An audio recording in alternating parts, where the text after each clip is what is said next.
Ma mère m'a regardé droit dans les yeux, le regard froid comme l'hiver, et m'a dit: Tu es officiellement déshéritée. Tout ira à ton frère. Pas de tremblement dans sa voix. Pas d'émotion. Rien. Comme si j'étais une étrangère. Mon frère, assis à côté, a levé les yeux de son téléphone, a esquissé un sourire moqueur, puis a repris sa conversation comme si de rien n'était. Ce n'était pas une dispute. Ce n'était même pas une discussion. C'était une exécution en bonne et due forme. Et moi? Je suis restée là, figée. J'ai senti mon cœur se serrer, mais pas de larmes. Pas de cris. Juste un vide glacial qui s'installait en moi. J'ai regardé mon père. Il a baissé les yeux. Pas un mot. Pas un geste. Il savait, évidemment. Il avait approuvé. À ce moment précis, j'ai compris, j'étais seule. Pas seulement ce jour-là, mais depuis longtemps déjà. J'avais juste refusé de l'admettre. Je me suis levée. Lentement. J'ai ramassé mon sac, j'ai remis ma veste, et j'ai dit: D'accord. Pas un mot de plus. Pas un regard en arrière. J'ai quitté la maison familiale sans claquer la porte. Le calme avant la tempête. Sur le chemin du retour, le silence dans la voiture me hurlait la vérité. J'avais tout donné à cette famille, temps, argent, énergie. Et voilà ma récompense. Je suis rentrée chez moi, j'ai allumé mon ordinateur, et j'ai ouvert ma banque en ligne. Chaque mois, je réglais l'hypothèque de leur maison. Chaque mois, je payais leurs factures. Pourquoi? Parce qu'ils m'avaient dit que je devais le faire. Parce que j'étais la fille fiable, celle qui réussit, celle qui doit. Ce soir-là, j'ai arrêté tous les virements automatiques. J'ai annulé le paiement de leurs prêts immobiliers. Coupé les prélèvements des assurances, des abonnements, des factures de téléphone. Et pour la première fois depuis longtemps, j'ai eu une pensée très claire. S'ils ne veulent plus de moi dans la famille, alors très bien. Je ne ferai plus partie de la famille. J'ai écrit cette phrase dans mon journal. En majuscule. Puis, je me suis fait une promesse, je vais disparaître de leur quotidien. Mais pas en fuyant. En les laissant se décomposer dans le silence que j'aurais laissé derrière moi. Je n'étais plus leur fille. Très bien. Mais ils allaient apprendre, lentement, douloureusement, ce que cela signifie quand celle qui les tenait à flot décide de les laisser couler. Et ça, ce n'était que le début. Le lendemain matin, mon téléphone a vibré. Un simple message. Pourquoi tu n'as pas payé l'hypothèque? Pas de bonjour, pas de comment tu vas, rien. Juste cette phrase, froide et sèche, comme si j'étais une caissière qui avait oublié de rendre la monnaie. J'ai regardé l'écran pendant de longues secondes. Une part de moi voulait répondre avec colère, hurler tout ce que je retenais depuis des années. Mais j'ai pris une grande inspiration, et j'ai tapé calmement. Je ne fais plus partie de la famille. Envoyé. Silence radio pendant exactement 3h22. Puis les appels ont commencé à pleuvoir. D'abord ma mère. Puis mon père. Puis, chose étonnante, même mon frère. Je n'ai répondu à aucun. Je les ai regardés s'affoler à travers les petites bulles de notification. Des dizaines de tentatives. Des messages de plus en plus paniqués. J'avais touché là où ça faisait mal, leur portefeuille. Le soir même, j'ai reçu un mail de leur banque. Visiblement, le prélèvement avait été rejeté, et ils étaient maintenant officiellement en retard de paiement. À ce moment-là, j'ai souri. Pas par méchanceté gratuite. Mais parce que j'avais enfin renversé le rapport de force. Pendant des années, j'étais la solution à tous leurs problèmes. Maintenant, j'étais devenue leur problème. Je suis allée dans mon salon, je me suis servi un verre de vin, et j'ai allumé Netflix. Pendant que j'enchaînais un épisode de série, les appels n'ont pas cessé. Et ce qui était délicieux, c'est que je n'avais plus aucune obligation de répondre. Vers 22h, ma mère m'a envoyé un dernier message. Plus long cette fois. Un vrai pavé. Elle me disait qu'ils ne comprenaient pas ma réaction, que j'étais ingrate, qu'ils avaient tout fait pour moi, et que c'était juste normal que mon frère reçoive tout. Parce que c'est un homme, et il devra fonder une famille. J'ai lu ça 3 fois. Non pas parce que je n'y croyais pas, mais parce que ça confirmait tout ce que je pensais déjà. Pour eux, j'étais un outil. Une variable. Une béquille. Jamais une personne à part entière. Alors j'ai fait une chose simple. J'ai bloqué leurs numéros. Tous. Mère. Père. Frère. Puis je me suis couchée. Détendue. En paix. C'était fou comme le silence, parfois, pouvait être plus réconfortant que les mensonges. Et pendant qu'ils paniquaient à l'autre bout de la ville, moi, je m'endormais pour la première fois sans ce poids sur la poitrine. Ils m'avaient mise à la porte de leur cœur. Je venais de leur fermer la mienne à double tour. 2 jours plus tard, j'ai reçu un message, mais pas 2. C'était leur voisine, une femme adorable avec qui j'avais toujours gardé de bons rapports. Elle m'a écrit. « Tes parents vont bien ? » Il y avait une sorte de dispute dans la rue ce matin, avec des hommes en costume. Je l'ai appelée aussitôt. Elle m'a raconté, un peu confuse, qu'un huissier était venu frapper à leur porte. Il avait des papiers, des lettres recommandées, et semblait très contrarié. Mon père avait crié. Ma mère avait fondu en larmes. Je n'ai rien dit, mais j'ai tout compris. La banque avait enclenché la procédure de recouvrement. L'échéance impayée suffisait pour lancer un avertissement formel. Et bien sûr, comme tout était à mon nom, leur monde s'effondrait. Ils avaient vécu dans cette maison pendant plus de 20 ans. Mais qui l'avait achetée ? Qui avait signé l'hypothèque ? Moi. Parce qu'à l'époque, ils n'avaient pas un bon crédit. Alors, comme toujours, j'avais dit, je vais le faire pour vous. Quelle ironie. Plus tard dans la journée, j'ai reçu un mail de leur avocat. Un ton cordial, presque hypocrite. Il disait : « Madame, vos parents sont inquiets. Serait-il possible de discuter d'un arrangement à l'amiable ? » Je n'ai pas répondu. À la place, j'ai fouillé dans mes dossiers. Tous les contrats, les virements, les preuves de paiement. Et j'ai tout mis dans un dossier nommé. Preuve que je les ai tout simplement portés à bout de bras. J'avais tout. Des années de documents. Des dizaines de milliers d'euros. Mais ce qui m'a le plus frappé, c'est que jamais, à aucun moment, ils n'ont dit « on est désolé ». Pas une seule excuse. Juste des reproches, de la panique, des demandes. Le soir même, j'ai reçu un nouveau message de ma mère, cette fois depuis un autre numéro. Elle me suppliait de les rappeler. Elle disait qu'ils allaient perdre la maison, que c'était une terrible erreur, qu'elle était prête à reparler du testament. Reparler. Pas annuler. Pas corriger. Pas réparer. Juste négocier. Comme si mon héritage était une monnaie d'échange, un appât pour que je recommence à payer. J'ai posé mon téléphone. J'ai souri. Puis j'ai enregistré un mémo vocal d'une seule phrase. Vous m'avez renié. Maintenant, c'est moi qui vous efface. Je ne l'ai pas envoyé. Je l'ai juste gardé. Pour moi. Comme un rappel.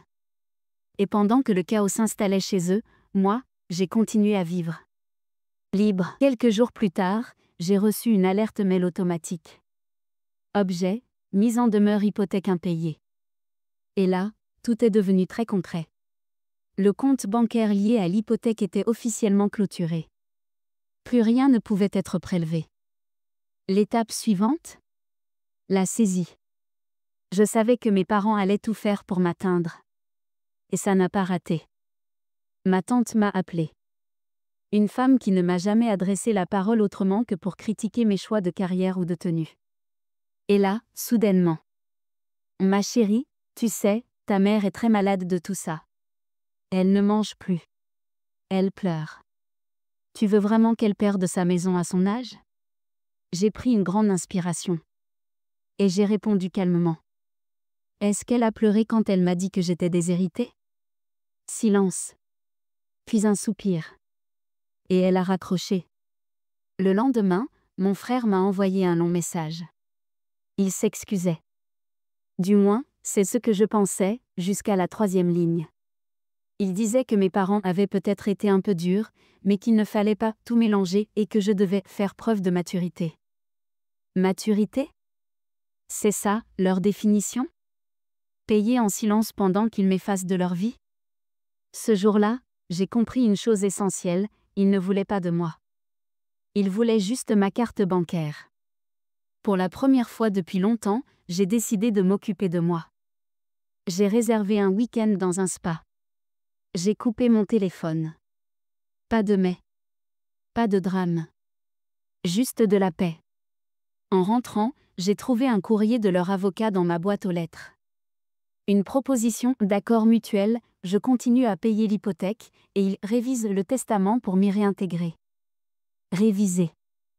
Encore ce mot vague, glissant, hypocrite. J'ai pris une photo du courrier.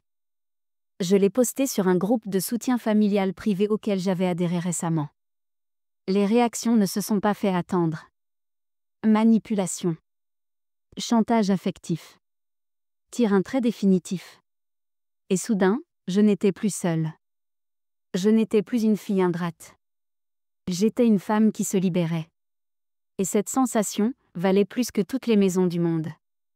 Une semaine plus tard, un avis officiel est arrivé chez eux, procédure de saisie enclenchée. Et là, c'est la panique totale qui a commencé.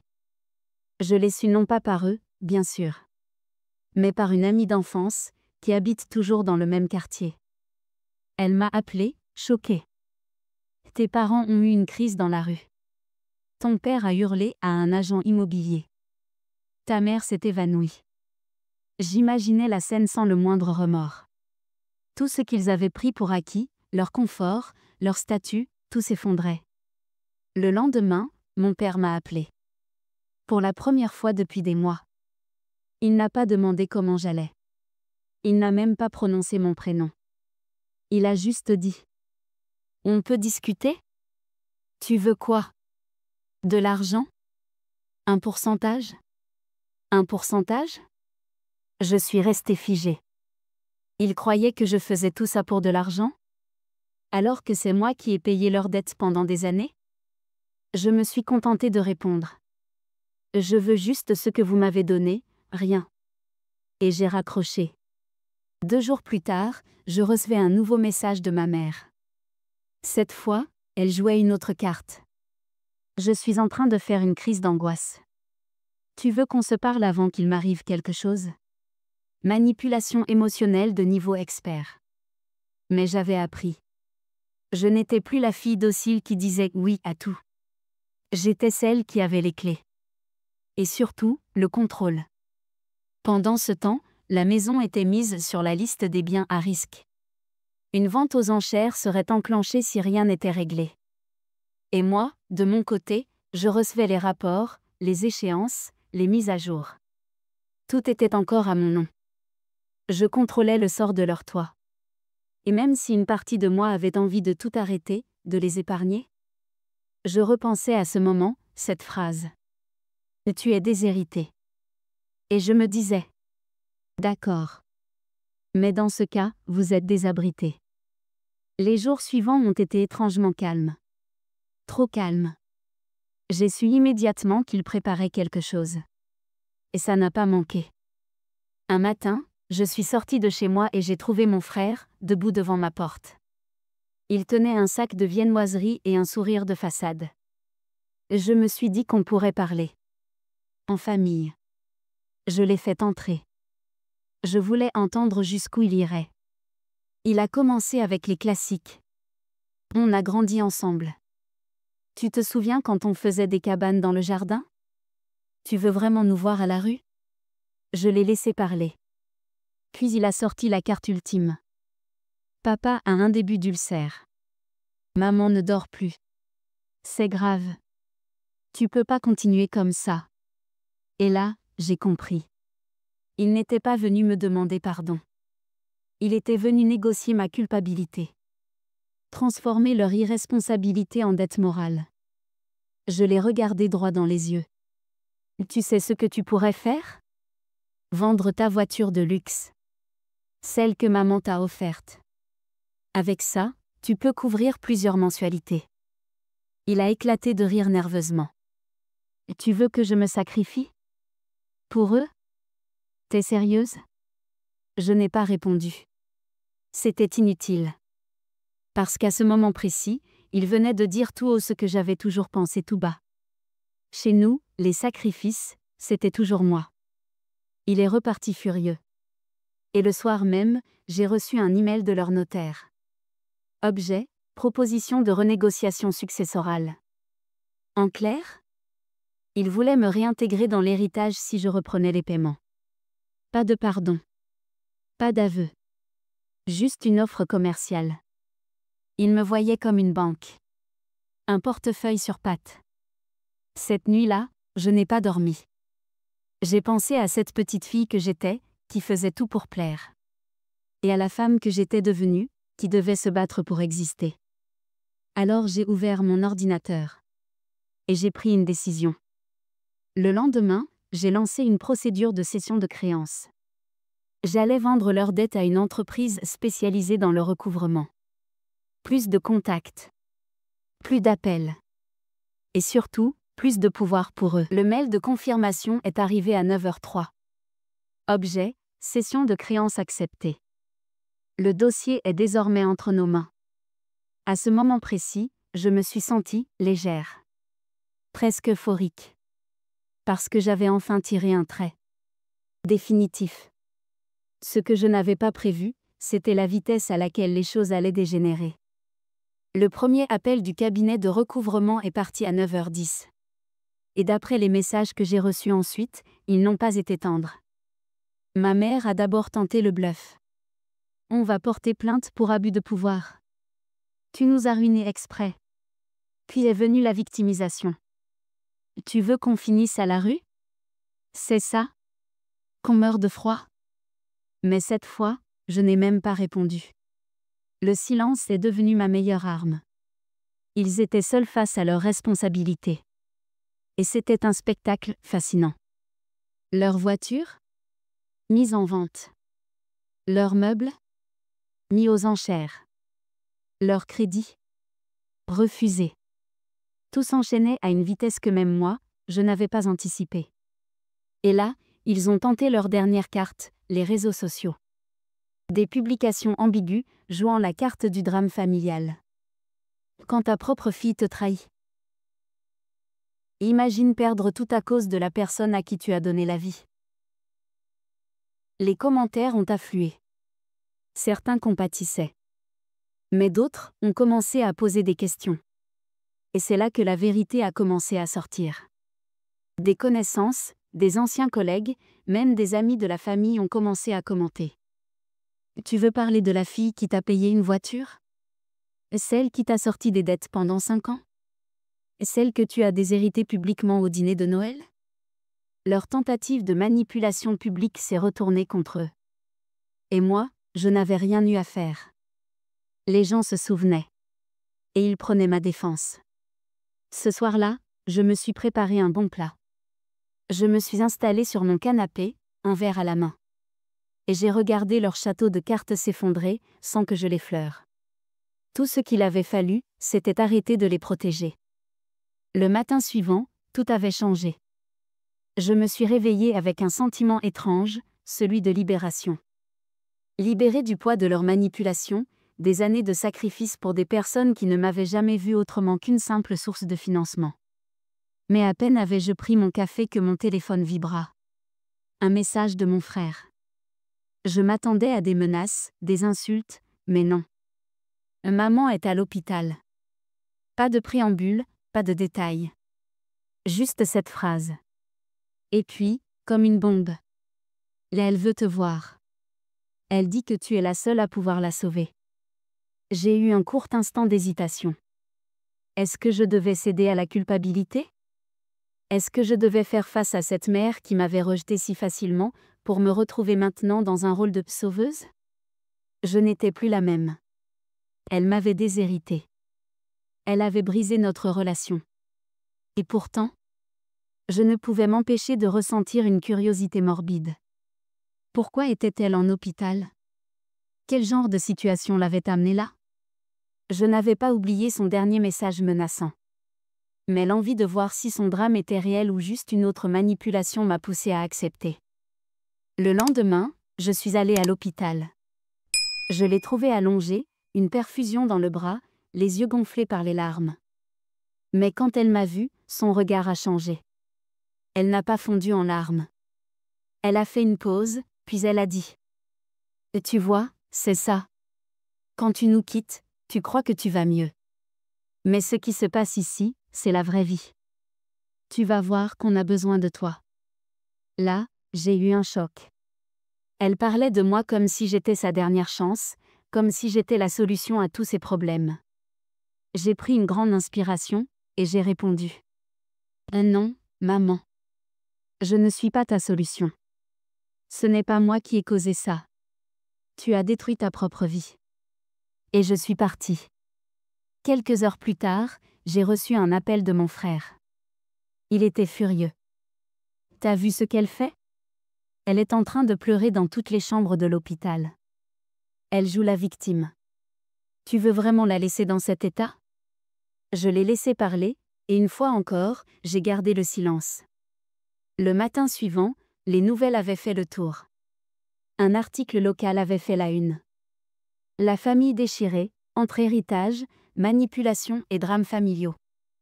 J'ai souri, mais c'était un sourire amer. Cette fois-ci, il n'y avait plus de place pour la pitié. Tout ce qu'ils avaient semé, ils allaient devoir le récolter. Le temps a passé, et avec lui, les manœuvres de mon frère et de ma mère sont devenues de plus en plus désespérées. Ils avaient essayé de faire appel à des avocats, des conseillers, même des amis de la famille, mais rien n'y faisait. Ils avaient cru que l'argent et les menaces suffiraient à me ramener dans le giron familial, mais j'étais déjà au-delà de tout ça. J'étais déterminée à ne pas retourner dans ce cercle vicieux. Je me suis concentrée sur ma propre vie, sur mon avenir, loin de leur emprise. Je me suis inscrite à un cours en ligne pour développer mes compétences et me donner de nouvelles opportunités professionnelles. Je me suis sentie plus vivante que jamais. Mais un jour, j'ai reçu un appel d'un numéro inconnu. Au début, je n'ai pas voulu répondre, mais quelque chose m'a poussée à décrocher. « Allô ?» C'était une voix que je n'avais pas entendue depuis des mois, ma mère. Elle a commencé par m'implorer de revenir, de réparer les erreurs du passé, mais sa voix tremblait. Elle ne s'attendait pas à ce que je réponde. Elle a dit des choses comme « Je t'ai laissé tomber, je le reconnais. Mais je suis malade, tu ne veux pas qu'il soit trop tard, n'est-ce pas ?» J'ai pris une grande inspiration. Il y avait une part de moi qui voulait répondre, une part de moi qui voulait sauver ce qui pouvait encore l'être. Mais cette part-là s'éteignait peu à peu chaque jour. J'ai écouté, je l'ai laissé parler, et à la fin, j'ai dit seulement « Je ne reviendrai pas. » Ce n'était pas la réponse qu'elle attendait. Elle a essayé de se justifier, de me dire que je la laissais dans un état terrible, mais j'ai su que c'était la dernière tentative. Elle voulait que je me sente responsable de son malheur, mais cette fois-ci, je n'ai pas cédé. La culpabilité ? Elle n'avait plus de prise sur moi. Quand elle a raccroché, il n'y avait plus de colère dans ma poitrine, seulement du vide. Pas de soulagement, pas de victoire. Juste un vide. Un vide qui me permettait de respirer enfin. Il m'a fallu quelques jours pour réaliser que cette conversation avait marqué la fin d'un chapitre. Un chapitre de ma vie que je n'avais plus besoin de retrouver. Et tandis qu'ils se débattaient dans leurs erreurs, j'ai pris la route dans la direction opposée, loin de tout ça. Là où je pouvais enfin être libre. Les jours suivants, une étrange tranquillité s'est installée dans ma vie. J'avais pris une décision, et cette décision m'avait libérée de la souffrance et des attentes extérieures. Je n'étais plus la fille qui était là pour réparer les erreurs de tout le monde. Je n'étais plus l'option de secours. Je vivais pour moi-même. Mais, ce calme n'a pas duré. Un matin, en ouvrant mes emails, j'ai trouvé un message de mon avocat. Le sujet était simple, mais la lecture m'a glacée. La situation a évolué. Votre mère et votre frère ont décidé de vous poursuivre en justice. Je n'ai pas réagi immédiatement. Le choc a été suivi par un sentiment d'incrédulité. Après tout ce qu'il s'était passé, après toutes leurs tentatives de manipulation et de chantage émotionnel, ils avaient décidé d'aller jusqu'au bout, même si cela signifiait me traîner à la cour. Ce n'était plus une question d'argent pour eux. C'était une question de fierté. Ils avaient l'impression de perdre face à moi, et ça, ils ne pouvaient pas le supporter. Le procès s'est lancé, et j'ai commencé à recevoir des lettres officielles, des convocations. Chaque notification m'envoyait un message, ils ne renonceront jamais. Mais cette fois, je n'ai pas reculé. Je savais que j'avais raison, que je n'avais rien à me reprocher. Je les avais soutenus pendant des années, et maintenant, c'était à leur tour d'assumer leurs décisions. Le jour du procès est arrivé. Je me suis rendue à la cour, seule. Je les ai vus, là-bas, assis de l'autre côté, avec leurs regards remplis de haine et de rancune. Mais ce n'était plus moi la cible. Ce n'était plus moi qui étais vulnérable. Je les regardais avec un détachement froid, parce que je savais que ce chapitre était clos. Que je ne pouvais plus être une victime de leur manipulation. Quand le verdict est tombé, j'ai appris qu'ils avaient perdu. Ils avaient tout perdu. Et même si cela ne m'a pas apporté de plaisir, une partie de moi a ressenti un étrange apaisement. Parce que je savais qu'ils avaient choisi cette voie. Ils avaient pris des décisions qui les avaient menés là où ils étaient. Ce jour-là, j'ai décidé de ne plus jamais revenir sur cette histoire. Je me suis éloignée de tout ça, et je me suis concentrée sur ma vie. Je n'avais plus de place pour les personnes toxiques dans mon existence. Il y a des jours où je repense à tout ça. Mais la vérité, c'est que cette expérience m'a appris quelque chose de fondamental. La vraie liberté, c'est de ne plus être lié par les chaînes d'un passé que l'on ne peut pas changer. Je suis enfin libre. Libre de vivre ma vie comme je l'entends, sans devoir constamment regarder en arrière.